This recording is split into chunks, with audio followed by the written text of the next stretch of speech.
এ পর্যায়ে আমি আজকের 175তম পর্বের যিনি সভাপতিত্ব করছেন, মাননীয় সভাপতি প্রতিঋত্বিক অরূপ রঞ্জন প্রধান দাদাকে বিনীতভাবে অনুরোধ জানাচ্ছি সভাপতির সমন্বয়ী এবং সমাপনী আলোচনা নিয়ে আসার জন্য।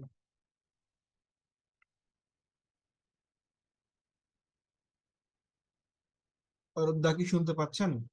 হ্যাঁ, শুনতে পাচ্ছেন তো? জি জি, শোনা যাচ্ছে? শোনা যাচ্ছে। দয়াল পিতা, পরম পিতা আমার, উপস্থিত অনলাইনে সভা সঞ্চালক শ্রদ্ধেয় বাপি ভৌমিক দা, অনলাইনে উপস্থিত শ্রদ্ধেয় পিনাকি দা, সমরেশ দা, রঘুনাথ দা, প্রদীপ দা, চয়ন দা, মৃণাল দা, মালামা, অন্যান্য আরো গুণীজন সৎসঙ্গ মণ্ডলী, আমার অন্যান্য কল্যাণী মায়েরা, ছোট ছোট ভাই বোনেরা এবং সমবেত সুধীর সজ্জন মণ্ডলী, আমি সর্বপ্রথমে সেই সমস্ত চাতক ভক্তদের উদ্দেশ্যে আমার প্রাণের প্রণতি নিবেদন করছি, যারা চাতকের মতো আগ্রহ নিয়ে পরম পিতার কথা শুনবার জন্য ব্যাকুল হয়ে বসে আছে। প্রণাম জানাচ্ছি সেই সমস্ত হংস ভক্তদের উদ্দেশ্যে, হাঁস যেমন চকচক করে দুধটা খায়, জলটা বাদ দেয়, সারটা গ্রহণ করে, অসারটা বাদ দেয়, আমি সেই হংস ভক্তদের উদ্দেশ্যে প্রণাম নিবেদন করি। প্রণাম নিবেদন করি সেই সমস্ত সুখ ভক্তদের উদ্দেশ্যে, যারা শুধু শুনছেন না, তারা আঁচল ভরে সেই চৈতন্যের প্রবাহ বাড়িতে নিয়ে সঞ্চারণা করবেন। তুমি যে সুরের আগুন জ্বালিয়ে দিলে মোর প্রাণে, এ আগুন ছড়িয়ে গেল সবখানে সবখানে সবখানে, আমি সেই সুখ ভক্তদের উদ্দেশ্যে প্রণাম নিবেদন করি। এতক্ষণ বিমুগ্ধ চিত্তে আমি আজকের এই 175তম সৎসঙ্গ অনলাইন পাঠচক্রের যে বিভিন্ন বিষয়বস্তু উপরে মনোনিবেশ করেছিলাম, তাতে আমার মনে হচ্ছিল আমি যেন 60-এর দশকে দেওঘরে শ্রী ঠাকুরের কাছে বসে আছি। জীবন বৃদ্ধির কথা সকর্ণে শ্রী ঠাকুরের কাছে যেমন শোনা আছে, সেই স্মৃতিভারে বড় মেদুর হয়ে পড়ে আমি মনে হচ্ছে যে সৎসঙ্গের গুণগত উৎকর্ষতা করতে গেলে এমনতর আলোচনা চক্রের অত্যন্ত ভীষণ প্রয়োজন। ঠাকুর বলেছিলেন, কেষ্টদা, মিশন ইজ আনব্যালেন্স। এত দীক্ষা হয়েছে, এত কোয়ান্টিটি বেড়েছে, কিন্তু কোয়ালিটি বাড়ান। কোয়ালিটি না বাড়ালে মিশন আনব্যালেন্স হয়ে পড়বে। এই যে প্রচেষ্টা আজকে ঢাকা সৎসঙ্গীরা করছেন, এই প্রচেষ্টার মধ্যে দিয়ে সৎসঙ্গ জগতের যে গুণগত উৎকর্ষতা, আমি যেন ক্লাসে ছিলাম, যেন ক্লাস শুনছিলাম। যখন শুনছিলাম সমরসদার কর্ম, হিংসা মিশ্রিত কর্ম, প্রেম মিশ্রিত কর্ম, শ্রী ঠাকুর আমাদের সামনে এই কর্মের যে বিভাজন করেছেন, সুন্দর করে তিনি বিশ্লেষণ করছিলেন সমরেশদা। ঠাকুর বলছেন যে মানুষের 4 রকম কর্ম আছে। একটা প্রশস্য কর্ম, নিন্দনীয় কর্ম। 2, তথাকথিত ভাবে শ্রদ্ধাযুক্ত কর্ম। তিনি বলছেন শ্রেয় কর্ম। 3 নম্বর বলছেন শ্রেয়তর কর্ম। 4 নম্বর বলছেন শ্রেয়তর বা শ্রেষ্ঠতম কর্ম। এই যে প্রশস্য, শ্রেষ্ঠ, শ্রেষ্ঠতর এবং শ্রেষ্ঠতম, এই শ্রেষ্ঠতম কর্ম হচ্ছে ইষ্টকর্ম, যোগ্য কর্ম, ইষ্টযোগ্য, যজন যজন ইষ্ট ভীতি, সব অবস্থায় ইষ্টময় হয়ে থাকা। তো হিংসা কর্ম সমান্তর নিন্দনীয় কর্ম, যে অন্তরের প্রসারণা আনে না। প্রেম মিশ্রিত যে কর্ম, ঠাকুর হিংসা মিশ্রিত কর্ম সম্বন্ধে ঠাকুরের জীবনে দেখেছি, যখন একটা ছাগলকে বলি দেওয়া হবে মায়ের চরণে, ঠাকুর ছটফট ছটফট ছটফট ছটফট করছেন। কিশোরীদাকে পাঠালেন, কিশোরীদা বুঝিয়ে সুঝিয়ে তথাকথিত ভাবে সেই ছাগলটাকে বাঁচালেন। তিনি মায়ের চরণে বলি দেওয়ার যে উদ্যোগ, সেই উদ্যোগ থেকে নষ্ট করলেন। শ্রী ঠাকুর বললেন, এই বলি দেওয়ার প্রথার মধ্যে হিংসা কবে থেকে ঢুকলো? বলি দেওয়ার প্রথার আসল তাৎপর্য কি? তোমার ভাবে অন্তর আমার হোক বিসর্জন, তার ভাবে আমি নিজেকে তথাকথিত ভাবে বলি দেব। নইলে তথাকথিত যে বলির মধ্যে হিংসা আছে, ছাগল বলি যখন বলা দেয়া হয়, তখন ঠাকুর বলছেন ছাগল বলির আসল অর্থ কি জানিস? আসল অর্থ হচ্ছে কামনাটাকে বলি দেওয়া। ছাগল এখানে কামনার প্রতীক।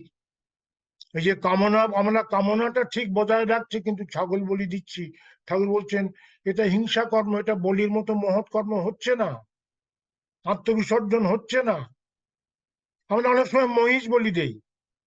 ঠাকুর বলছেন মহিষ বলি মানে ক্রোধ, ক্রোধের রূপান্তরে, ক্রোধের প্রতীক মহিষ। সেই ক্রোধের প্রতীক সেই মহিষ বলি। ক্রোধটা আমরা বলি দেব না, আমরা মহিষ বলি দেব, তার বলি তো সার্থক হবে না।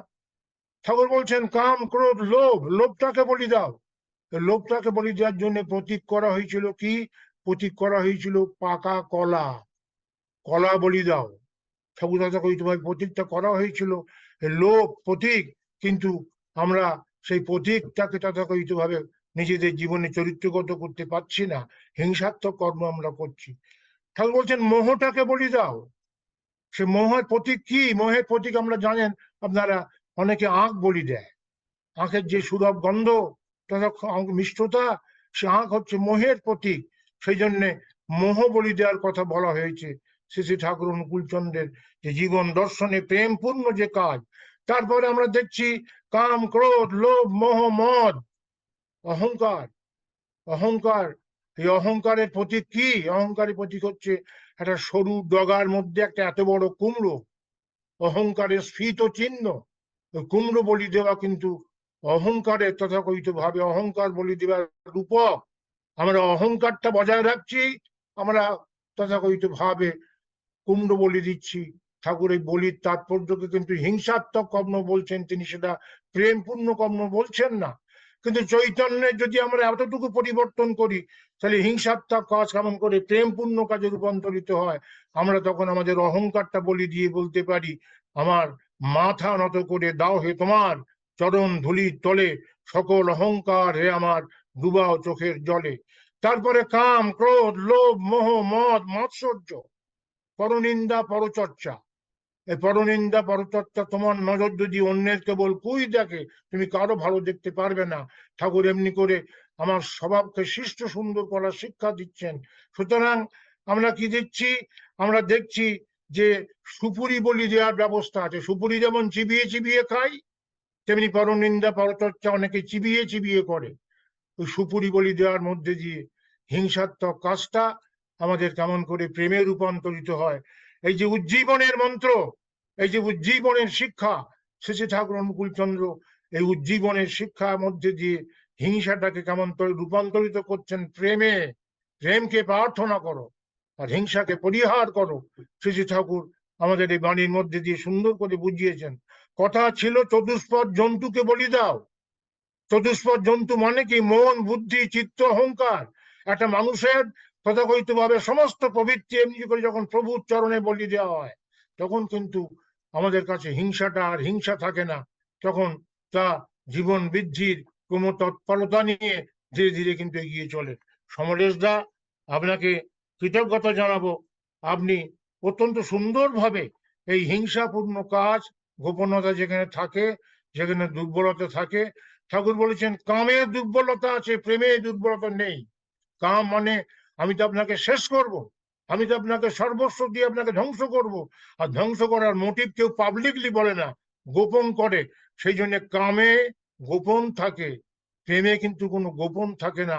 সত্যানুসরণের বাণীর মধ্যে দিয়ে সমরেশ দা অত্যন্ত প্রাঞ্জল ভাবে তা ব্যাখ্যা করেছেন।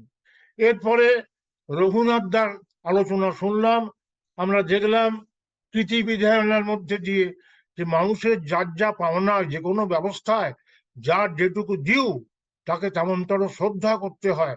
শ্রদ্ধার মধ্যে দিয়ে আমরা কিন্তু সত্যিকারের তার প্রতি সশ্রদ্ধ হই এবং আমার নিজের জীবনকেও শিষ্ট এবং সুন্দর করে তুলি। আমরা একটা প্রীতি প্রেমের বুনিয়াদ তথাকথিতভাবে সৃষ্টি করতে পারি। আমার এই মুহূর্তে মনে পড়ছে, দেওঘরে গেছি ঠাকুর প্রণাম করতে, শ্রী ঠাকুর যেখানে বসতেন সেখানে প্রফুল্লদার, যিনি ঠাকুরের তথাকথিতভাবে একসময় বাণী লিখতেন, যাকে নারায়ণী কেরানি আমরা বলতাম, সেই প্রফুল্লদার একটা আসন ছিল। দেবীদা পরবর্তীকালে বাণী লিখতেন, দেবীদা। তা ঘটনাটা দেখুন ঠাকুরের জীবন থেকে কেমন করে শিখতে হয়। দেবীদা ভুল করে প্রফুল্লদার আসনে বসে পড়েছেন। প্রফুল্লদার আসনে বসে পড়েছেন, এই যে কথা বলছে সুন্দর করে এখানে বলছেন, ব্যবস্থাপনায় মান আনুপাতিক, যেখানে যেমন প্রয়োজন তেমনি সঙ্গতিপূর্ণ।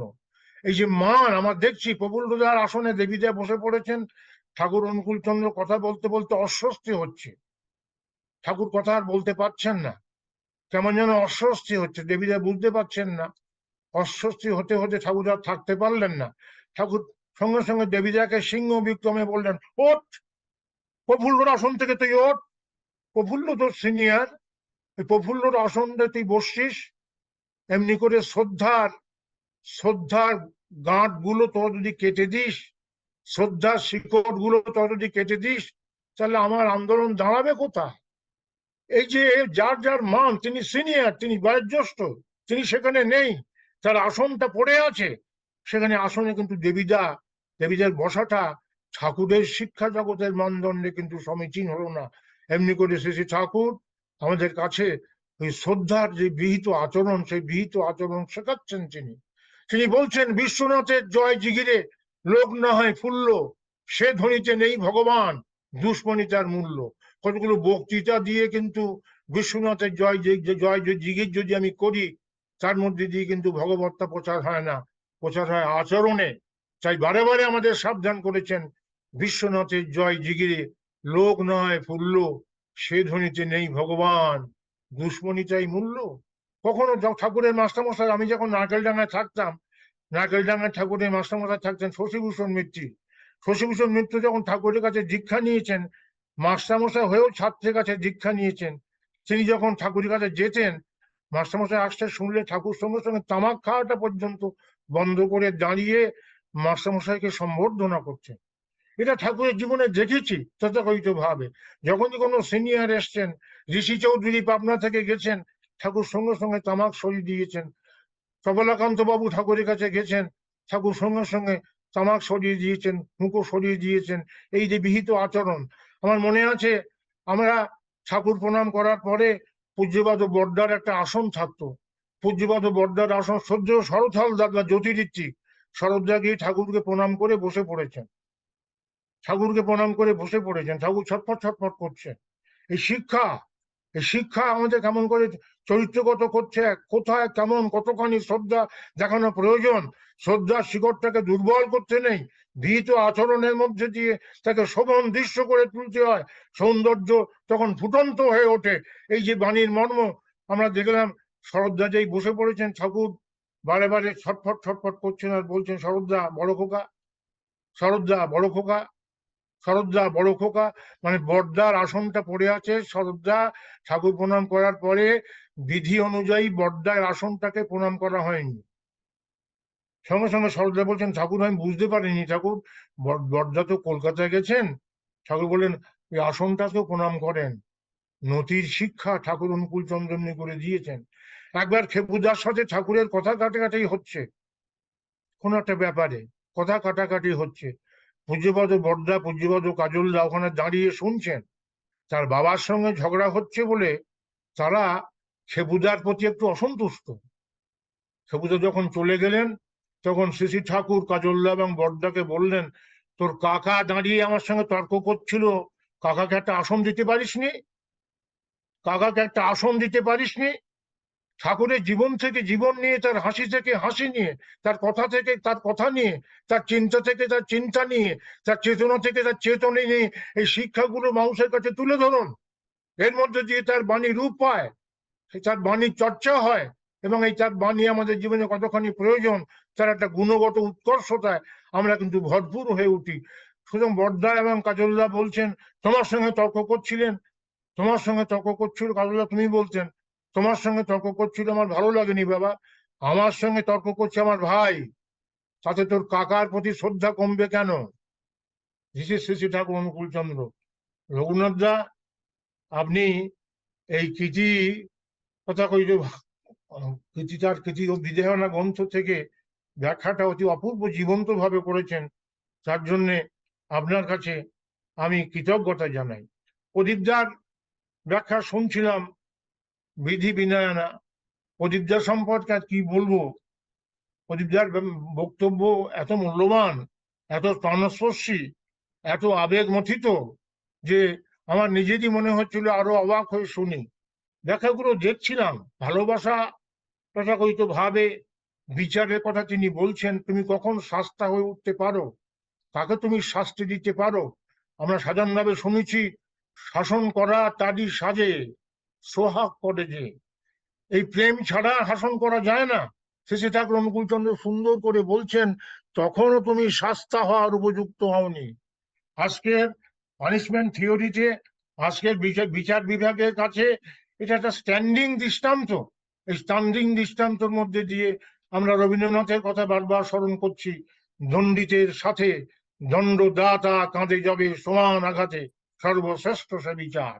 যে বিচারের মধ্যে দিয়ে আমরা দেখেছি যিনি দণ্ডদাতা, তিনিও কিন্তু প্রেম অনুভব করে, তারও কিন্তু চোখ থেকে তথাকথিত ভাবে প্রেমের যে সুধারা, সে প্রেমের যে সুধারা, এটা প্রেম না থাকলে হয় না। এই প্রেম না থাকলে হয় না, তথাকথিত বিহিত ব্যবহার সর্বত্র। আপনারা শুনে অবাক হয়ে যাবেন যে একবার সৎসঙ্গে একটা মনমোহন পাণ্ডে থিয়েটার, সেই থিয়েটার সৎসঙ্গে সুশীলদা নিয়ে গিয়েছিলেন, সেখানে টিকিট কেটে ঢুকতে হচ্ছিল। সেখানে গার্ড ছিলেন, আমাদের পাহারাদার ছিলেন শ্রদ্ধেয়, আমাদের সামনে দক্ষিণেশ্বরের শেষের দিকে থাকতেন। বহুবার তার কাছে আমরা গেছি, আমাদের বহুবার বিধুভূষণ দার ছেলে, আমাদের তথাকথিতভাবে আমাদের বিখ্যাত জ্যোতিষী, সেই বিখ্যাত কাশিদা, সে কাশিদার কাছে কাশীশ্বর রায়চৌধুরী, কাশিদা তিনি গার্ড দিচ্ছিলেন। তিনি প্রত্যেকের টিকিট চেক করছেন। ঠাকুর যখন ঢুকছেন তিনি ঠাকুরকে বলেছেন আপনার টিকিট, আপনার টিকিট। এই যে মানুষের বিহিত শৃঙ্খলা, সুশৃঙ্খলা। ঠাকুর পরবর্তীকালে কাশিদাকে ফার্স্ট প্রাইজ দিয়েছিলেন যে তুই আমাকেও আটকাসনি, তুই আমাকেও তথাকথিত ভাবে নিয়ম শৃঙ্খলার মধ্যে দিয়ে রেখেছিস। এমনি করে আচরণ করতে হয়, এমনি করে বিহিত বিন্যাসের মধ্যে দিয়ে। পরবর্তীকালে কাশিদার কাছে সেই গল্পটা কতবার শুনেছি, কাশিদা নগেন সেনকে মাঝে মাঝে টাকা দিতেন, এবং সেদিন কাশিদা সিঙ্গারা খাচ্ছেন দোকানে বসে, নগেন সেন হঠাৎ বলছেন খুব ঠাকুরের টাকায় সিঙ্গারা খাচ্ছেন, ঠাকুরের টাকায় খুব ফুর্তি হচ্ছে। তখন কাশিদা সহ্য করতে পারেননি, তোমাকে রোজ টাকা দেয়া হয়, আজকে আমি টিফিন করছি বলে কাশিদা নগেনদাকে একটু কটূক্তি করেছিলেন। কটূক্তি করার পরে নগেনদা গিয়ে ঠাকুরকে বললেন ঠাকুর আমাকে কাশিদা এমনি করে কটূক্তি করেছে। ঠাকুর কাশিদাকে ডাকালেন, কাশিদাকে ডাকিয়ে বলেন কাশি, একটা মানুষ খেতে চেয়েছে, একটা মানুষ তথাকথিত তোর কাছে আবদার করেছে, তুই তাকে আবার নির্মম নিষ্ঠুর ব্যবহার করলি। ব্যবহার বিজ্ঞানটা শিখুন, ব্যবহার বিজ্ঞানটা দেখুন তাপস বিন্দু। আমরা তো ঠাকুরের হাসি থেকে ঠাকুরকে দেখে শিখবো। তখন বলছেন ঠাকুর আমি সহ্য করতে পারিনি, তাকে প্রত্যেক দিন দেওয়া হয়, আমি খাচ্ছি আর আমার খাওয়া নিয়ে সে তথাকথিত ভাবে যেভাবে বক্তব্য করছে আমি সহ্য করতে পারিনি। আমি কি ঠাকুর? আমি সহ্য করতে পারিনি। আমি কি ঠাকুর যে সব অবস্থা সহ্য করব? তখন ঠাকুর কাশিদাকে চুল ধরে বললেন ঠাকুর হলি না কেন, ঠাকুর হলি না কেন? আমাদের আস্তে আস্তে চালন চরিত্রে তথাকথিত ভাবে ঠাকুরকে বহন করে নিয়ে চলতে হবে। সুতরাং এই যে বিচারের কথা প্রদীপদা বলছেন, এই বিচারের মধ্যে দিয়ে আজকে জাজমেন্ট, যে সমস্ত জাজমেন্ট আমরা দেখছি, সে জাজমেন্টে প্রতিশোধমূলক তথাকথিত ভাবে সমবেদনা থাকলে আমরা যে তথাকথিত ভাবে ওই দণ্ডিতের সঙ্গে দণ্ডদাতার যে সমান অনুভূতি, সে সমান অনুভূতি কিন্তু আমরা দেখতে পারি। তখনই কিন্তু বিচারটা প্রকৃত মানবীয় যে বিচার, সেই জন্যে আজকের সামগ্রিক আলোচনা আমি দেখছিলাম। তারপরে আলোচনা প্রসঙ্গে যিনি পাঠ করলেন চয়নদা সম্ভবত, দেখলাম পছন্দ, ভালোবাসা, ভালোবাসার মধ্যে তথাকথিত ভাবে পছন্দের থেকেও তা স্তর অতিক্রম করেছে। ভালোবাসার মধ্যে থাকে ইভিল রেজিস্টিং ফোর্স, অসৎ নিরোধী প্রবণতা। আমার মনে আছে একবার এক ভদ্রলোক গিয়ে বললেন, ঠাকুর, যিশুর প্রেম আর বুদ্ধের অহিংসা, এই যিশুর প্রেম আর বুদ্ধের অহিংসা থাকলেই মানুষ সভ্যতার থেকে, সমস্ত পাপ থেকে মুক্ত হবে, এই দুটি জিনিসই যথেষ্ট। ঠাকুর বলছেন যিশুর প্রেমের সঙ্গে বুদ্ধের অহিংসার সঙ্গে শ্রীকৃষ্ণের অসৎ নিরোধ যোগ করো। অসৎ নিরোধ যোগ না করলে অসৎ প্রশ্রয় পাবে, ইভিলকে তথাকথিত ভাবে রেজিস্ট করা যাবে না। এখানে ঠাকুর বলেছেন যিশুর প্রেমের মধ্যে কিন্তু সে অসৎ নিরোধ ছিল। যিশু যখন জেরুজালেমে মন্দিরে যেতেন তখন ছড়ি নিয়ে নিয়ে কাউকে তাড়া করতেন। কেন? যারা ধর্মের নামে ব্যবসাদারি করতেন তথাকথিত ভাবে যিশু তাদেরকে শাসন করেছেন। সুতরাং ঠাকুর এও বলেছিলেন তথাকথিত ভাবে, ঠাকুরের একটা বাণী আমরা পড়েছিলাম, resist no evil, resist no evil, অন্যায়কে প্রতিরোধ করো না, অন্যায়কে প্রতিরোধ করো না। যখন ঠাকুরের কাছে বলা হলো, ঠাকুর বলেন প্রেমের অবতার যিশু তা বলতে পারেন না। ওখানে একটা পাঞ্চুয়েশনের ভুল আছে, রেজিস্ট কমা প্রতিরোধ করো, অন্যায় থাকবে না। রেজিস্ট কমা প্রতিরোধ করো, তথাকথিতভাবে কোনো অন্যায় থাকবে না। সত্যানুসরণ যখন আছে, অন্যায়কে প্রতিরোধ করো না। ঠাকুর বলেছিলেন নিজের প্রতি অন্যায়কে প্রতিরোধ করো না। এই নিজের প্রতি কথাটা পরবর্তীকালে বাদ গেছে। সুতরাং আপনারা নিখুঁত ভাবে এই সমস্ত বাণীগুলো যে পর্যালোচনা করার মধ্যে দিয়ে শ্রী ঠাকুরের যে প্রেম, প্রীতি, ভালোবাসা, ঠাকুরের এখানে অপূর্ব একটা তত্ত্ব। এই চারটি যে বই আপনারা পাঠ করলেন, এই চারটি বইয়ের মধ্যে একটা অপূর্ব তত্ত্ব আমরা কিন্তু দাঁড় করাতে পেরেছি। একটা কি না, একটা হচ্ছে বোধিতে যথাযথ হওয়া চাই। আপনার আইডিয়া, এই মনন, মনন কিন্তু যথাযথ হওয়া চাই। যে মা প্রশ্ন করছেন ইউরোপের কর্ম আর প্রাচ্যের মনন, এর একটা সমন্বয় হওয়া দরকার। ঠাকুর অনুকূল চন্দ্র এই সমস্ত দর্শনকে সামারাইজ করে আমাদের কাছে কতগুলো কথা বলছেন। 1 নম্বর বলছেন বোধিতে যথাযথ হওয়া চাই, 1। 2, অনুসরণ হাতে কলমে হওয়া চাই, কর্ম, ফার্স্ট কনসেপশন দেন কর্ম। অনুসরণ হাতে কলমে হওয়া চাই। আর হাতে কলমে বলতে গেলে যাতা কর্ম না, আপনার খুশি মতো কর্ম না। কি অনুযায়ী কর্ম করবেন? অনুসরণ কর্ম প্রাপ্ত তদ্ভাবের, অনুভাবের অনুরূপ হওয়া চাই, অর্থাৎ বোধির অনুরূপ হওয়া চাই। আমি এখানে কোদাল খুঁড়লে এখানে সোনা পাবো না। আমি তো জানো আফসোস যেন করবো যে আমি তো এতক্ষণ কর্ম করলাম, আমার তো কোনো ফল হলো না, ও কর্ম বিধিমাফিক হলো না। সুতরাং শুধু কর্ম বললেই হবে না সাধক, বিধিমাফিক যে কর্ম, তাই বলছেন বোধিতে যথাযথ হওয়া চাই, অনুসরণ হাতে কলমে হওয়া চাই। আর অনুসরণ কর্ম প্রাপ্ত তদ্ভাবের, অনুভবের অনুরূপ হওয়া চাই। এটাই ধর্ম, এটাই অধ্যাত্ম বোধ। সুতরাং আমি আজকের এই 175তম আপনাদের তথাকথিত ভাবে এই যে আলোচনা চক্র, এই আলোচনা চক্রে উপস্থিত থাকতে পেরে আমি যে হিরেমানিক খুঁজে পেলাম, যে মণিমঞ্জুষা খুঁজে পেলাম, তার জন্য আপনাদের সবাইকে কৃতজ্ঞতা জানাচ্ছি। এবং শ্রী ঠাকুরের এই প্রেম জীবনে কেমন করে মুহূর্ত করে তুলতে হয়। আমার মনে আছে সৎসঙ্গ জগতের শ্রদ্ধেয় জনার্দন মুখার্জিকে আমরা বাগ্মী প্রবর বলি। ঠাকুর বলতেন Janardan speaks like a tornado. Tornado যেমন জলোচ্ছ্বাস, যেমন সবাইকে মোহিত করে, তেমনি জনার্দন যখন বক্তৃতা করতেন, আমার মনে আছে জনার্দন দাকে বক্তৃতা করছেন, ঠাকুর তখন বসে আছেন ঘরে। ঠাকুর বলছেন কে বলে রে? জনার্দন, স্পিকিং লাইক টর্নেডো, টর্নেডোর মতো বক্তৃতা করছে। সেই জনার্দন দা একবার নর্থ বেঙ্গলে শ্রী ঠাকুর অনুকূল চন্দ্র যে বিশ্বপিতা, সে বিশ্বপিতার শুভ আগমনের বার্তা নিয়ে গেলেন। অসম্ভব ভালো বক্তৃতা করলেন, নর্থ বেঙ্গল জয় করলেন। নর্থ বেঙ্গল জয় করে এসে শ্রী ঠাকুরের কাছে প্রণাম করে বলছেন, ঠাকুর আমি নর্থ বেঙ্গলে আপনার কথা বলেছি, বিশ্বপিতার আগমনের কথা বলেছি, এবং তথাকথিত ভাবে বিশ্ব প্রেম তাকে কেন্দ্র করে প্রতিষ্ঠিত করব, একথা আমরা বলেছি। সৎসঙ্গের বিজয় ঘোষণা আমরা দৃঢ়কণ্ঠে জানিয়ে এসছি। when suffering shoots, existence crawls, intelligent wish to unfold, then surrender comes to rescue, একথা বলেছি। ঠাকুর অনুকূল চন্দ্র শুনে একটু গম্ভীর হয়ে গেলেন। গম্ভীর হয়ে বলেন, জনার্দন, এই ছেলেটাকে রাখতো, এই ছেলেটাকে রাখতো, সঙ্গতি শূন্য যেমন, দেখুন কেমন করে হয়, প্রেমটা কেমন করে সত্যিকারে বাস্তব জীবনে ফুটন্ত হয়ে ওঠে। একটা ছেলেকে রাখতে দিলেন। জনার্দন দার হাউজারমানদা দেওঘরে পুরোহিতমার বাড়িতে থাকতেন এক জায়গায়, দুজনাই ছেলেটাকে রাখছে। কিছুদিন পরে দেখা যাচ্ছে ছেলেটা চোর, আজকে ঘড়ি চুরি করে, কালকে টাকা চুরি করে। হাউজারমানদা থাকতে না পেরে ছুটে গিয়ে বলছেন, Thakur, what he needs a good amount of beating. ওই ছেলেটার মার দরকার, ওই ছেলেটার মার দরকার। What he needs a good amount of beating, আপনি ওকে রাখতে বলেছেন। তখন ঠাকুর বলছেন, জনার্দন, মারলে হবে না, ওকে তথাকথিত ভাবে ভালোবাসা দিয়ে জয় করো। ভালোবাসা আবার তথাকথিত ভাবে ভালোবাসা দিয়ে চুরি করুক, চুরি করুক, যাই করুক, তাকে রাখা হচ্ছে। কারণ চোরের কথা কাকে বলা হচ্ছে? তিনি যে মহাচোর, যাকে বলা হচ্ছে তিনি তো মহাচোর, তিনি আমার পাপ চুরি করেন। চিরচোরা যশোদা দুলাল, নবনীত চোরা গোপাল। নবনীত চুরি করতেন ছোটবেলায়, শ্রীকৃষ্ণ নবনীত চুরি করতেন। প্রতিবেশীরা তার চুরির জ্বালায় অতিষ্ঠ হয়ে বলতেন, নন্দরানী, তুমি খেতে দাও না, তোমার ছেলে নানান কায়দায় চুরি করে। তখন বলে, চুরি করে তোরা ঘরে থাকতে পারিস না?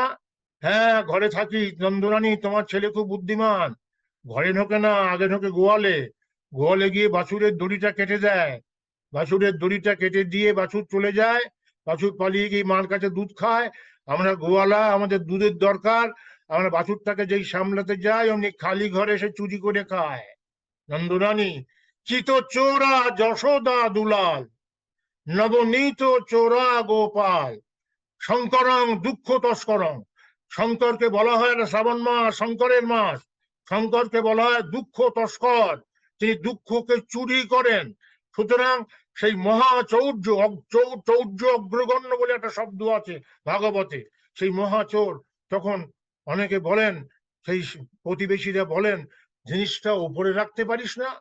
ও নন্দরানী, উপরে রেখেছি, তোমার ছেলে কোত্থেকে একটা টুল আনে, একটা কঞ্চি দিয়ে সেইটা ফাটিয়ে দেয় ননি ভাড়া, আর নিজে খায়, আর জানলা দিয়ে বাঁদরদের ডেকে বলে, আয় আয় আয়, তোরা তথাকথিত ভাবে ত্রেতা যুগে আমাকে সেতু বন্ধন করতে সাহায্য করেছিলি, এবারে খেয়ে যা, এবারে খেয়ে যা। এই যে চৌদ্রবৃত্তি, সুতরাং চৌদ্রবৃত্তি দেখেছি আমরা নানান। শ্রীকৃষ্ণের যদি চৌদ্রবৃত্তি সম্পর্কে বলি, ঠাকুর অনুকূল চন্দ্রের চুরি করে দুধ খাওয়ার গল্প যদি বলি, তাহলে প্রসঙ্গ আমাদের অন্যদিকে যেতে হবে। শুধু আমি ছুঁয়ে গেলাম যে তিনি চিত্ত চুরি করেন, তাই চিত্ত চোর, এই যুগের চিত্ত চোর। শেষে ঠাকুর বলতেন, জনার্দন, লোকটাকে রাখো, লোকটাকে ভালো করে প্রেম দিয়ে ভালোবাসা দিয়ে রাখো। কিছুদিন পরে হাউজারনন্দ থাকতে না পারে তাকে মেরেছেন তথাকথিত ভাবে। এইবার জনার্দন দার হাউজারনন্দ গিয়ে বলেন, ঠাকুর, ও চোরকে আর সংশোধন করা কারণ ইনকরিজেবল, সংশোধন করা যায় না কাউকে, ওকে তাড়িয়ে দিয়েছি। তখন ঠাকুরের মুখখানা গম্ভীর হয়ে গেলেন। ঠাকুর বলেন, জনার্দন, তুই কিছুকাল আগে বলেছিলি না তোরা নর্থ বেঙ্গলে বিশ্বপ্রেম প্রতিষ্ঠা করেছিস, বিশ্বপ্রেমের প্রচার করেছিস, বিশ্বপ্রেম প্রচার করার জন্য তোরা বিশ্ব পিতার কথা বলেছিস। একটা মানুষকে তোরা সইয়ে বয়ে নিতে পারিস না, একটা মানুষের অসঙ্গতি দেখে তোকে তারা তাড়িয়ে দিস, তোরা করবি বিশ্বপ্রেম। Give me an inch of your heart, and like a sweeper I will try to enter into your mind and wash all the sorrows and sufferings you have. তিনি বলছেন, প্রেমের প্রক্ষালনে, প্রেমের দীপ্তিতে তিনি মানুষকে সর্বাঙ্গ সুন্দর করে তুলবেন। দিস ইজ শ্রী ঠাকুর অনুকূল চন্দ্র। এই প্রেম, এই টানের আর এক নাম প্রেম, মানুষের প্রতি প্রত্যেকটি জীবের প্রতি প্রেম। মনে আছে পাবনাতে আপনারা বসে আছেন, ঢাকায় income tax officer Khalilur Rahman এক সময় পাবনাতে ঠাকুরের কাছে বাসা নিয়ে থাকতেন, আর কলকাতায় কাজ করতেন তথাকথিত ভাবে।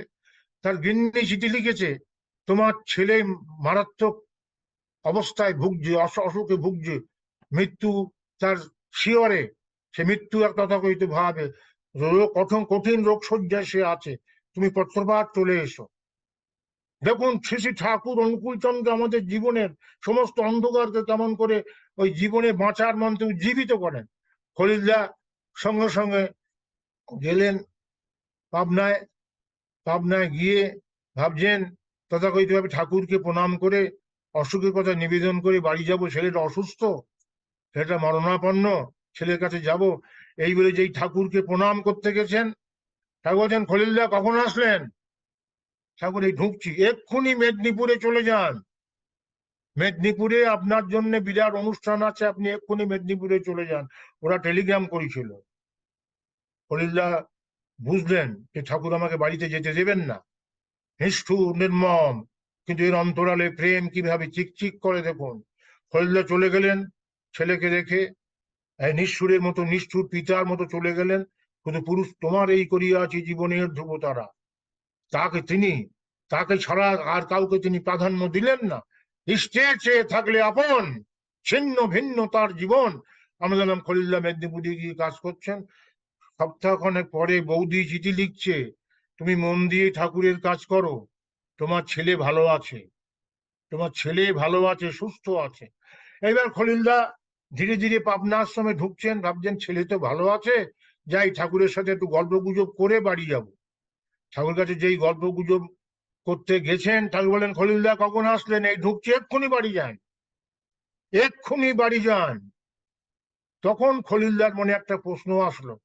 খলিলদা বলছেন ঠাকুর আমার একটা প্রশ্ন আছে। কি?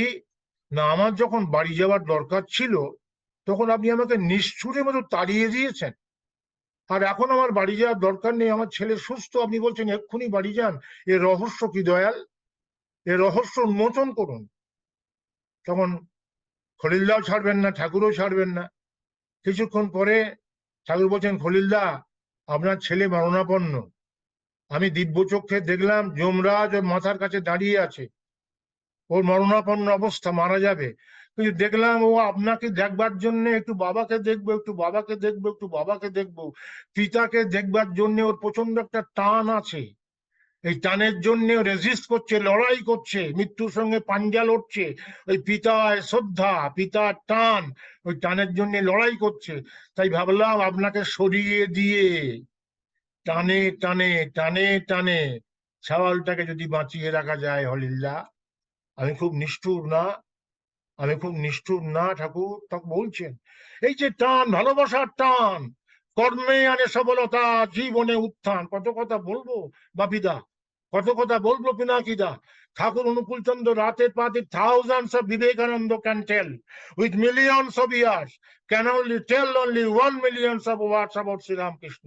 লাখো লাখো বিবেকানন্দ যদি কোটি কোটি বছর ধরে ঠাকুর শ্রীরাম সম্পর্কে আলোচনা করে যায়, তবু তার সম্বন্ধে কিছু বলা যায় না।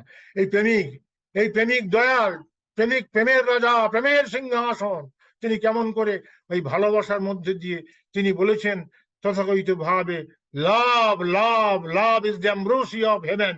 সেই প্রেম, সেই প্রেমের তথাকথিত ভাবে যে জাদু শক্তি, সেই প্রেমের জাদু শক্তি, তুমি চন্দ্র সূর্য কক্ষচ্যুত করতে পারো, পৃথিবী ভেঙে টুকরো টুকরো করতে পারো, কিন্তু তোমার হৃদয়ে যদি প্রেম না থাকে তবে তোমার কিছুই হয়নি।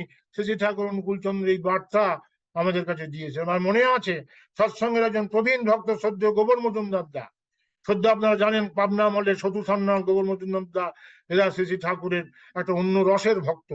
গোবর মজুমদার দা কলেজ স্ট্রিটের তথাকথিত ভাবে আমরা দেখছি রাদুর দোকান থেকে ভালো নতুন জুতো কেনে, নতুন জুতো কিনে ঠাকুরকে প্রণাম করতে গেছেন দেওঘরে, ঠাকুরকে প্রণাম করতে গেছেন, প্রণাম করে খানিকটা গল্প করে এসে দেখছেন রাধু সে নতুন জুতো নেই, নতুন জুতো চুরি হয়ে গেছে, নতুন জুতো চুরি হয়ে গেছে। গোবরদা ঠাকুরের সঙ্গে এমন সুন্দর কথা বলতেন যেন ফেরেস্তার সঙ্গে কথা বলছেন। ফেরেস্তা যেভাবে আল্লাহ তাআলার সাথে কথা বলেন, সেইভাবে গোবরদা রসিয়ে রসিয়ে কথা বলতে পারতেন। ঠাকুর জন্য অনেকে গোবরদাকে ডাকতেন, আপনি ঠাকুরের কাছে যান, আপনি ঠাকুরের কাছে যান। গোবরদা পাবনাই ঢঙে কথা বলতেন তো। তা কি দেখছি গোবরদা গিয়ে বলছেন কি আশ্রম বানাইছেন আপনি, আপনি কি আশ্রম বানাইছেন? আমি কলেজ স্ট্রিটের নতুন আন করা রাধুর জুতো এখানে পরে আসলাম, আর জুতোটা আমার হাওয়া, আপনি কি আশ্রম বানাইছেন? তখন ঠাকুর অনুকূল চন্দ্র, এই তুই কোথায় থাকিস? আমি বাগুইহাটি থাকি। ওখানে হাসপাতাল আছে? ওখানে হাসপাতাল আছে? তখন গোবরদা বলছেন হাসপাতাল একটা কেন, একাধিক হাসপাতাল আছে। তো হাসপাতালে কোনো সুস্থ, একেবারে তথাকথিত ভাবে নিরোগ নিটোল কোনো মানুষ দেখেছিস সম্পূর্ণ সুস্থ? তখন গোপদা বলছেন, কি কোন, হাসপাতালে কি সুস্থ মানুষ পাওয়া যায় নাকি? হাসপাতালে অসুস্থ রোগীরা ভর্তি হয়, হাসপাতালে কি সুস্থ মানুষ পাওয়া যায়? তখন ঠাকুর বলছেন, আমি তাই তো কই, আমার এটা হাসপাতাল, সৎসঙ্গ হাসপাতাল, আমি রোগীদের চিকিৎসা করছি, এখানে সব সুস্থ মানুষ একদিনে পাবি, এটা আশা করলি কি করে? এটা আশা করলে কি করে? তথাকথিত ভাবে কম্বলের লোম বাঁচতে গেলে গোটা কম্বল কি বাদ দিতে হয়? আমি কাকে বাদ দেব? দোষে গুণে মানুষকে ভালোবাসার তথাকথিত ভাবে, এই যে ভালোবাসার পরিবেষ্টনীর মধ্যে দিয়ে, তার মধ্যে যে অন্তর্নিহিত দেবত্ব আছে, সে অন্তর্নিহিত দেবত্ব আমি কিন্তু ফুটিয়ে তুলতে চাই। এই আমার কিন্তু সারা জীবনের সাধনা। তাই আজকে আপনাদের কাছে বারে বারে ওই যে এতটুকু ত্রুটি এখানে আছে, ঠাকুর সুন্দর করে বলছিলেন যে নিরাপত্তা, ঠাকুর খেলেন না, ঠাকুর কখনো কখনো নানান ট্রিক্স এর মধ্যে দিয়ে মানুষকে ভালো ভালো করেছেন, তার ত্রুটি বিচ্যুতি আছে। আমার মনে আছে দুপুরবেলা ঠাকুরের ভোগের সময়, ঠাকুর খাবেন, ঠাকুরের ভোগের সময় ব্যবস্থা করতেন পঙ্কজ সান্যালদা। পঙ্কজ সান্যালদা ব্যবস্থা করতেন সবকিছু, লোক জায়গা টায়গা পরিষ্কার করা, সবকিছু ব্যবস্থা পঙ্কজ সান্যালদার উপর দায়িত্ব ছিল।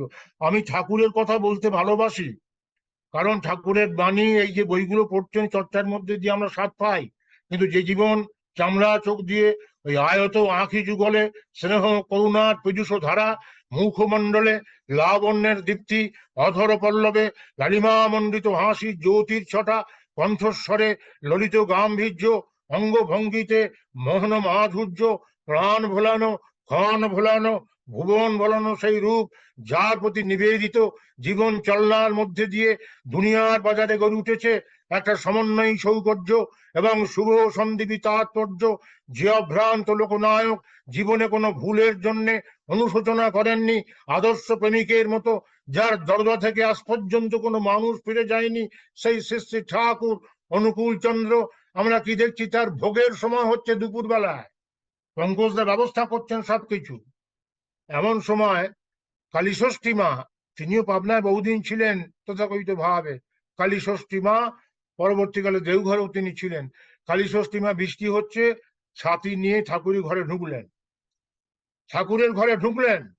এসব কোনো বইতে খুব একটা পাবেন না, কিন্তু আমাদের চোখে দেখা ৮০ বছরের জীবন পরিক্রমার মধ্যে দিয়ে তথাকথিত ভাবে, কখনো জনার্দন মুখার্জি, কখনো হাউসদার নন্দা, কখনো গোবরদা, কখনো প্রফুল্লদা, দেবীদা, এদের পেছন পেছন যেতাম, কখনো আমার বাবা পূজনীয় পূর্ণচন্দ্র প্রধান, এদের পেছন পেছন যেতাম, এবং দু চোখ ভরে শ্রী ঠাকুর অনুকূল চন্দ্রের এই যে দিব্য লীলা, সেই লীলা দেখার সৌভাগ্য হয়েছিল। কালীষষ্ঠী মা গিয়ে ওই ভিজে ছাতাটা ঠাকুরের খাটের তলা রেখে দিলেন। এখন খাট থেকে, এই ছাতা থেকে জল গড়িয়ে গড়িয়ে আসছে, ঠাকুর যেখানে ঠাকুরের খাবার দেওয়া হবে সেখানে জল গড়িয়ে আসছে। পঙ্কজদা দোষের মধ্যে বলেছেন, কালীষষ্ঠী মা, আপনি ছাতাটা তো বাইরে রাখতে পারতেন, ছাতাটা তো আপনি বাইরে রাখতে পারতেন, আপনি ছাতাটা ওখানে রাখলেন, ঠাকুর ওখানে ভোগ হবে, জলটা নোংরা জল আসছে। তখন সঙ্গে সঙ্গে কালীষষ্ঠী মার আমরা মূর্তি দেখলাম, কি তুমি আমাকে জ্ঞান দিচ্ছ? সেদিনের ছোড়া, আমি পাবনামল থেকে আছি, তুমি আমাকে জ্ঞান দিচ্ছ? ওই জন্যই কিছুদিন আগে তোমার বন্ধুটা অকালে মারা গেল, তোমারও ওই দশা হবে। এমনি করে যখন গালিগালাজ দিচ্ছেন, ঠাকুরের মুখখানা কালো হয়ে গেল। পঙ্কজ সান্যাল, কালীষষ্ঠী মাকে সবাই আমরা ভয় পেতাম, কালীষষ্ঠী মা যখন বলছেন, পঙ্কজ সান্যালও খুব সিং করে যাচ্ছে, তখন বলছেন, তোমার মতো লোক আমি বাড়িতে চাকর রাখতে পারি, তোমার মতো লোক তুমি আমাকে গান দিও না, তোমার মতো লোক আমি বাড়িতে চাকর রাখতে পারি। বামনের, তুমি বামনের ছাওয়াল, তোমাকে গলা ধাক্কা দেবো আমি, আমাকে যদি তুমি এই নির্দেশ উপদেশ দাও। দেখলাম বীর বিক্রমে শ্রী ঠাকুর অনুকূল চন্দ্র বিছনা থেকে, যে কালীষষ্ঠী মাকে তিনি খুব ভালোবাসতেন, বিছনা থেকে লাফিয়ে, যে তুই বামনের ছাওয়ালকে গলা ধাক্কা দিবি, দে, আমি বামনের ছাওয়াল, দে, আমি বামনের ছাওয়াল, আমাকে গলা ধাক্কা দে, আমাকে গলা ধাক্কা দে। এই ঠাকুরের উগ্র মূর্তি, ঠাকুরের উগ্র মূর্তি আমরা দেখলাম কেমন করে। অসৎ নিরোধ পরাক্রমে অনেক দিক আছে, শুধু মিহি মিহি প্রেম করলে হবে না, কাউকে শাসন করতে হবে, কাউকে সোহাগ করতে হবে। আজকে বুদ্ধ, আজকে যীশুখ্রিস্ট, আজকে গান্ধী এদের ভুল ব্যাখ্যা করা হচ্ছে, হিংসাকে হিংসা করতে হবে তথাকথিত ভাবে। হিংসাকে হিংসা না করলে আমাদের জীবনে হিংসা থেকে আমরা রেহাই পাবো কি করে? সেই জন্য শ্রীকৃষ্ণ অত কিছু বললেন অর্জুনকে। অর্জুন খুব জ্ঞানের কথা বলেছিলেন, কিন্তু শ্রীকৃষ্ণ বললেন যুদ্ধায় যোগায়, যুদ্ধ করো, যোগযুক্ত হয়ে যুদ্ধ করো। শুধু বাঁশি নিয়ে তিনি সবাইকে আকুল হয়ে ডাকেননি। তিনি একদিকে যেমন বংশীধারী, আর একদিকে তিনি দেখছি আমরা কি কুরুক্ষেত্রের যুদ্ধে তথাকথিত ভাবে অবনত ভারত চাহে তোমারে, এসো সুদর্শনধারী মুরারি। শুধু বংশীধারী না, সুদর্শনধারী। শ্রী ঠাকুর অনুকূলচন্দ্র এই কথাটা বারে বারে বলেছেন। ভালোবাসার মধ্যে অসৎ নিরোধী পরাক্রম থাকা দরকার। শুধু তাকে প্রেম করলাম, শাসন করলাম না। এই যে কালীষষ্ঠী মার ওই তৎকালীন অহংকার, কালীষষ্ঠী মার তৎকালীন হীনমন্যতা, যে বামনের সওয়াল গলা ধাক্কা দেবো, ঠাকুর অনুকূলচন্দ্র নিজের গায়ে নিলেন, নিজের গায়ে নিয়ে বললেন দে আমার গায়ে ধাক্কা দে। কালীষষ্ঠী মা তখন ফিউজ হয়ে গেছেন, বলেন ঠাকুর আপনার কি দোষ? ঠাকুর আপনি কিছু করেননি, আপনার কি দোষ? না ঠাকুর আমি আপনাকে গলা ধাক্কা দেবো না, তোমাকে গলা ধাক্কা দিতে হবে, তোমাকে গলা ধাক্কা দিতে, বামনের ছাড়াকে গলা ধাক্কা দিচ্ছিস। এই বলে ঠাকুর যখন কিছুতেই শুনবেন না, কালীষষ্ঠী মা করবেন না, তখন ঠাকুর বোধহয় রঘুনাথ দাই কথাটা বলেছিলেন, তিনি না খেয়েও যে করেন অনেক সময়। ঠাকুর বললেন আমি খাবো না, তুই যদি গলা ধাক্কা না দিস আমি খাবো না, আমার গলা ধাক্কা না দিস আমি খাবো না। এই ঠাকুর খাবেন না যখন বললেন, তখন তো বিরাট ব্যাপার, ঠাকুর অভুক্ত থাকবেন। কালীষষ্ঠী মা তখন কি করলেন, ঠাকুর আস্তে আস্তে যেই বিছনার দিকে উঠছেন, কালীষষ্ঠী মা গলায় ধাক্কা দিতে হবেন তো, ঠাকুর পেছনের গলায় একটু হাত বুলিয়ে দিলেন, হাত বুলিয়ে দিলেন। ঠাকুর অতি সন্তুষ্ট হলেন। ঠাকুর অতি সন্তুষ্ট হয়ে তথাকথিত ভাবে আশ্বস্ত হয়ে তামাক দিয়ে কিছুক্ষণ পরে ঠাকুরের ভোগের ব্যবস্থা করা হলো। অসংখ্য ঘটনা, কুরুক্ষেত্র হার মানে, মহাভারত হার মানে, অসংখ্য ঘটনার মধ্যে দিয়ে শ্রী ঠাকুর অনুকূলচন্দ্র ওই জন্য বারে বারে আমাদের কাছে বলেছিলেন যে শিক্ষা, দীক্ষা, বিবাহ, এই তিনটি জিনিস ঠিক করে দে। এতক্ষণ আপনাদের কাছে যে কথাটা বললাম, এই জন্য বললাম যে আপনারা যে কজন লোকই হোক, যে কজন লোকই হোক, এই পাঠচক্র 175তম পাঠচক্র আপনারা করছেন, মৌমাছি তো মধুই খোঁজে। আপনাদের কাছে সবাই আসবে একদিন, ঠাকুর বলছেন মৌমাছি তো মধুই খোঁজে, পান করে তা ভ্রমর। আর গুবরে পোকা গোবরেই থাকে, গোবরেই তাদের নজর। আমরা যেন গুবরে পোকা না হই। মৌমাছি তো মধুই খোঁজে, পান করে তা ভ্রমর। আর গুবরে পোকা গোবরেই থাকে, গোবরেই তার নজর। শ্রী ঠাকুর বলছেন যে গোবরেই তার নজর থাকলেও এই গুবরে পোকা যদি কন্টিনিউয়াস ইষ্টযাজন করে, পাঠচক্র করে, মানুষের মস্তিষ্ক তরঙ্গে এমনি করে সৎ চিন্তার প্রবাহ ছুটিয়ে দেয়, একদিন তারও পরিবর্তন হয়, একদিন তারও পরিবর্তন। ঠাকুরকে বলা হয়েছিল আপনার ঋত্বিকরা, আপনার শিষ্যরা এত দীক্ষা করে কেন, সবসময় তো যাজন করে কেন? আপনি যদি সত্যিকারের ফুল হবেন, ফুলের গন্ধে মৌমাছি তো এমনি আসবে, ফুলের গন্ধে মৌমাছি তো এমনি আসবে। পাঠচক্রের প্রয়োজনীয়তা কি তাই বলছি, তা তো কইতে পারবে। ঠাকুর বলছেন ও দাদা, ফুলের গন্ধে মৌমাছি এমনি আসে কে বললো? আমাদের সাধারণ আমাদের একটা জ্ঞান আছে যে ফুলের গন্ধে মৌমাছি এমনি আসবে। ঠাকুর তার ভ্রান্তিটা ভেঙে দিয়ে বলছেন ও দাদা, ফুলের গন্ধে মৌমাছি আসে কে বললো? গন্ধবহ বাতাস না থাকলে, গন্ধবহ বাতাস না থাকলে মৌমাছি কেমন করে ফুলের গন্ধের সন্ধান পাবে? আমার এই সওয়ালরা এই বাতাসের কাজ করে, বাতাসের কাজ আপনারা করে যাচ্ছেন। একদিন না একদিন গুবরে পোকা চেতনাও ফিরবে। আমি বক্তব্যের সীমাটাকে সংক্ষিপ্ত করবো, কারণ কিছুই বলা হলো না, বিষয়বস্তু আপনারা এমন সুন্দর করে সাজিয়েছেন। আর আপনাদের একটা সময়ের নিরিখ আছে, সময়ের মানদণ্ড আছে, সেই সময়ের মানদণ্ডে আমার বক্তব্যকে সংক্ষিপ্ত করব। ঠাকুর বলছেন যে বারে বারে ঠেলবি দুয়ার, হয়তো দুয়ার খুলবে না, তা বলে ভাবনা করা চলবে না। বারে বারে ঠেলবি দুয়ার, হয়তো দুয়ার খুলবে না, তা বলে ভাবনা করা চলবে না। ঠাকুর বাইবেলের কথাটা প্রায় বলতেন, knock knock and the door will open, knock knock and the door will open। আঘাত করো, আঘাত করো, একদিন দরজা খুলবেই।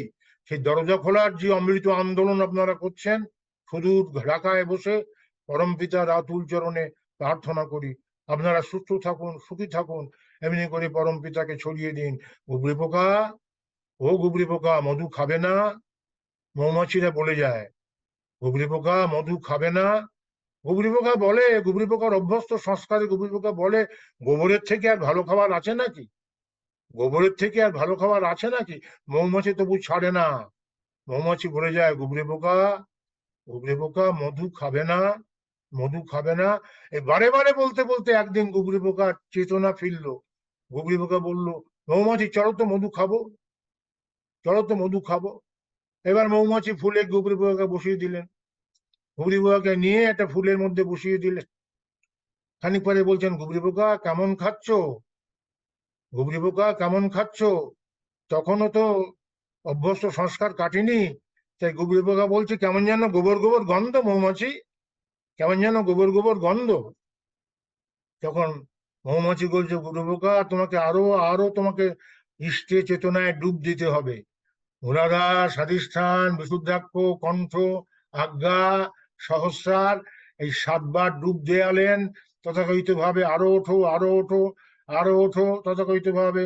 ভূবা গগন মে মিলা শব্দ সুর, চড়ত চড়ত ত্রিকুটি ডিঙাই, শূন্য শিখর চড় হংস রূপ ধরো, শূন্য শিখর চড় হংস রূপ ধরো, মহাশূন্য ছবি উড়হি পাই, মহাশূন্য ছবি উড়হি পাই। এই 7টা পর চক্র দিয়ে যখন খাওয়াচ্ছেন, তখন বলছেন, গুবরে পোকা এখন কেমন খাচ্ছ? বিবর্তিত গুবরে পোকা, তার স্বাদ পাল্টে গেছে। সে বলছে, মৌমাছি এমনটা তো কোনোদিন খায়নি, বুঁদ হয়ে খাচ্ছে, ফুলের মধ্যে সে বুঁদ হয়ে খাচ্ছে। সন্দেহ হয়ে গেছে। মৌমাছি বলছে, গুবরে পোকা বাড়ি যাবে না, গুবরে পোকা বাড়ি যাবে না। গুবরে পোকা বাড়ি যাওয়ার কথা ভুলে গেল। গুবরে পোকা বুঁদ হয়ে খাচ্ছে, স্বাদ পেয়েছে তো মধুর। এত কথা আছে, এত গান আছে, এত প্রাণ আছে মোর, এত সুখ আছে, এত স্বাদ আছে, প্রাণ হয়ে আছে ভোর, ভোর হয়ে সে কিন্তু ওই মধু পান করে যাচ্ছেন। মৌমাছি বাড়ি চলে গেল, গুবরে পোকা মধু খেয়েই চলেছে। পরের দিন সকালে একটি মা গোবিন্দের পুজো করার জন্য ফুল তুলছে। গোবিন্দের পুজোয় কোনো ফুল যদি গুবরে পোকা তথাকথিত ভাবে সে যদি কীচদষ্ট না হয়, তাহলে সে ফুল অপবিত্র হয় না। ঠাকুর বলেছেন, খবরদার কখনো কীচদষ্ট হও না। সে বুঁদ হয়ে খাচ্ছেন সেই গুবরে পোকা সহ। মা অনেকগুলো ফুল তুলেছেন। একদিনের সজ্জাজনে, একদিনের ইষ্ট কথা শ্রবণে, একদিনের মৌমাছির ইষ্ট প্রসঙ্গে জালের মধ্যে আসার পরে গুবরে পোকার জীবনের এমন পরিবর্তন হলো।